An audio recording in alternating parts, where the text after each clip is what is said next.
Pleasant Avenue by the Sandman.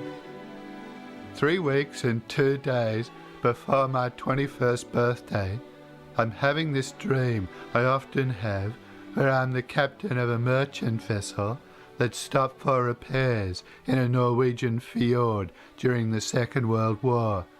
I'm halfway through a punishing 72-hour watch trying to regain the respect of my crew when suddenly I'm woken up by this loud crushing sound.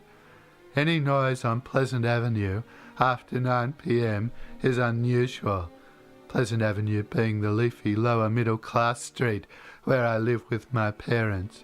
But this is a frightening metallic sound. By the time I realize I'm not dreaming and make it to the window to investigate, everything has settled down. The only residual noise is Sorensen's dog.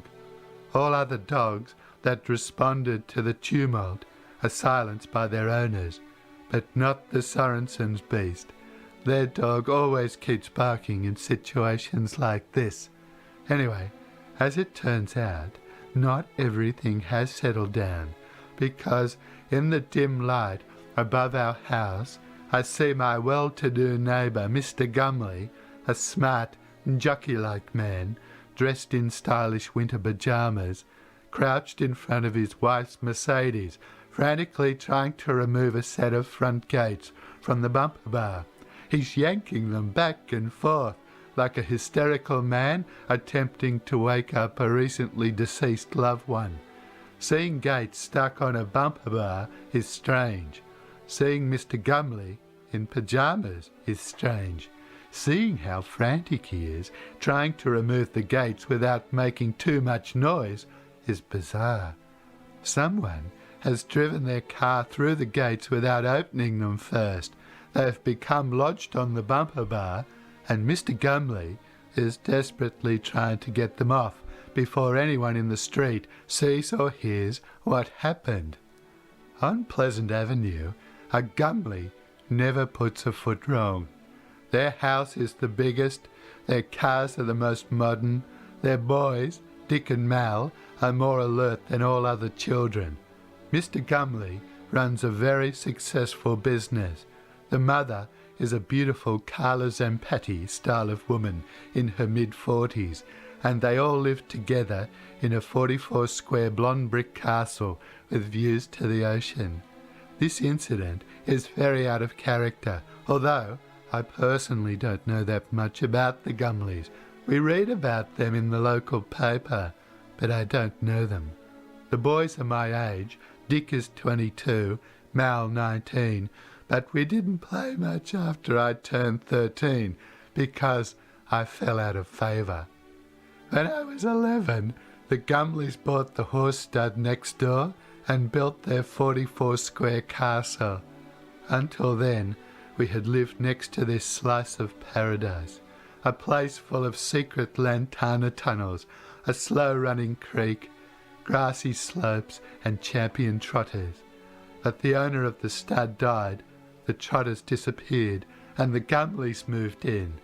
Initially, they invited me over to play, but one day they told me my nose was so big it blocked the sun, and they stopped inviting me over, except when they needed a guinea pig to try out a new wrestling hold. I fell quickly and quietly into a group known as the Leftovers. Craig Melvey and the 3 Lexis joined the Gumleys peer group.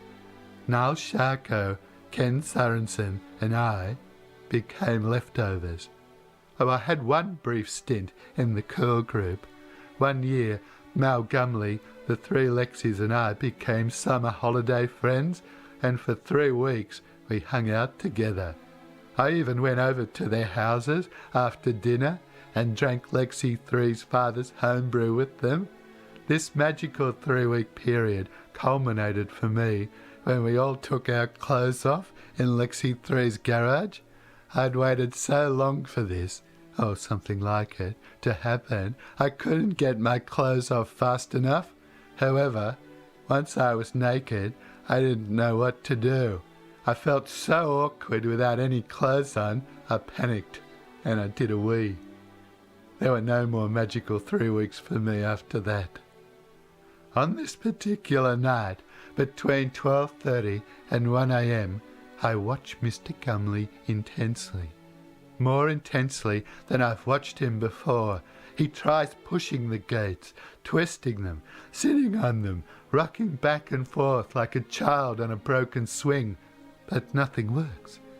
I can't see everything he does because I'm looking up through my window, so when he moves to the right side of the vehicle, I lose sight of him. But he finally succeeds when he sits on the bonnet and pushes at the gates with both of his feet. Throughout the entire ordeal, I don't see Mrs. Gumley, Dick Gumley, or his younger brother Mal. Since Mr. Gumley is the only person trying to remove the gates, I assume he drove the car. However, he's dressed in pyjamas, and people don't usually go driving in their pyjamas. On the other hand, if he wasn't driving the car, then he certainly got to working on those gates with alacrity. How did he get there so quickly if he wasn't driving?